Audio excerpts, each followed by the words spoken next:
Welcome back. Florida is opening its doors to In-N-Out Burger as the California chain refuses to comply with vaccine mandates for customers in that state. Florida's Chief Financial Officer, Jimmy Patronis, joins us live with more. Good morning. Thanks for being here.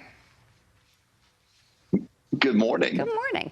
Okay, so a number of In-N-Out locations have had to close down as a result of violations, them not wanting to see everyone's vaccine card in order to allow them to eat in their restaurants. They've received a number of citations.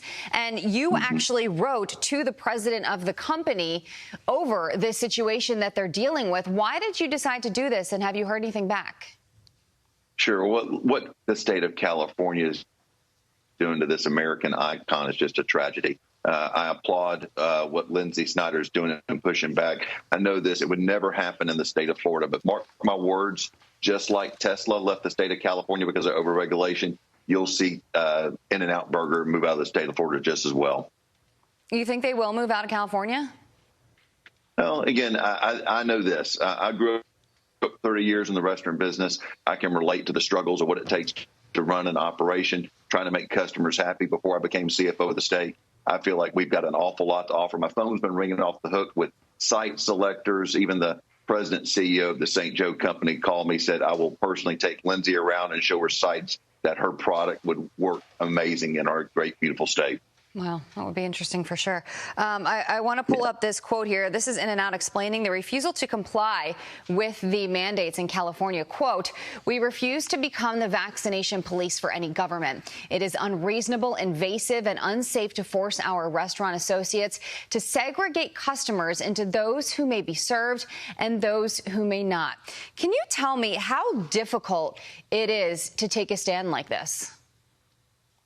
You know, again, that's why I applaud her and the courage that Lindsay is showing. But I know this, Lindsay, what I can offer you in my commitment on behalf of the state of Florida is you're going to be in a mandate-free state. We love to see businesses prosper and flourish in our state. And I had no idea that there were so many East Coasters that have eaten a West Coast hamburger. So, again, from the bottom of my heart, this is a full invitation that we will do whatever we need to enjoy your product in our beautiful state. I guess I was just, wondering, like, as, someone who ultimately is in charge of making decisions, it must be a tough one to make, because you know that when you're making these decisions, there's so many people's, all of your employees and all the customers. I mean, they have, they need jobs, these employees, and there's a lot on the line when you make big decisions. So it's going to be interesting to see how this ends up playing out. In the meantime, I want to talk more about what's going on in Florida and take a listen to what Ron DeSantis, the governor, has to say there about the ports as potentially part of the solution to the supply chain issue. Listen.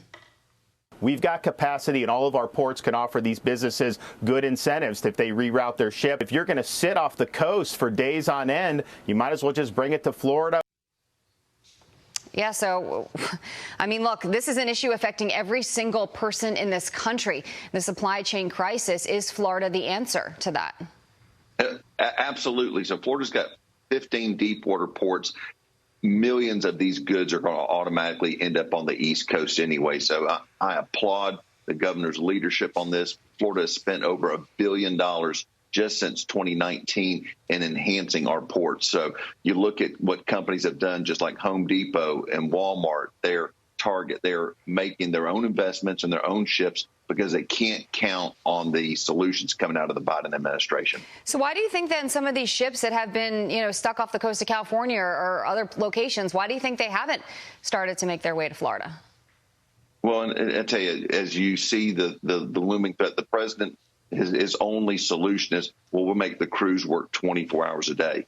That's not going to cut it. You wouldn't see the investments and commitments that other private companies are making. And now you see this vaccine mandate and companies like J.B. Hunter saying, you know what, my truckers are going to push back. And now you're going to exacerbate the situation where it's going to be that much more of a challenge to have Christmas. Now, I just don't understand why the Biden administration just doesn't flex some muscles, offer up other ports to do the jobs, and take a chance of ruining Christmas. Yeah.